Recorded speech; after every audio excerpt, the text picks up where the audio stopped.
The Desire 600 design takes several cues from the HTC One. The more affordable smartphone may be entirely made of plastic, but it's still got the dual front speakers, complete with the Beats Audio software enhancement. The similarities with the One continue below the screen, where we find the back and home capacitive buttons combo surrounding the company logo.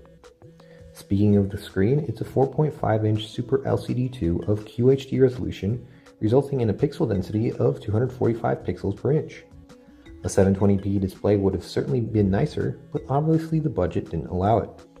HTC has aimed the Desire 600 Dual at the lower mid-range segment, which also explains the inclusion of a second SIM slot, a very popular feature in emerging markets.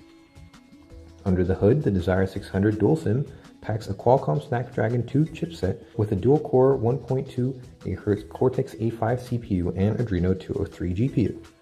The relatively low available processing power probably explains why the 8-megapixel camera is only capable of 720p video recording rather than 1080p. Happily, the back cover is removable and reveals the 2 SIM card slots with a micro SD card slot. Next to them is the 1860 mAh battery, which HTC says is good for up to 11 hours of 3G talk time. Just like the HTC One, the Desire 600 Dual SIM comes with the Sense 5 user interface that in this particular case is running on top of Android 4.12. This includes the all-new lock screen that gives you shortcuts to 4 apps, as well as info on the current weather conditions and missed calls or unread messages.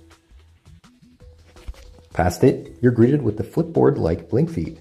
It combines your social updates with news from present sources into one straightforward informational punch.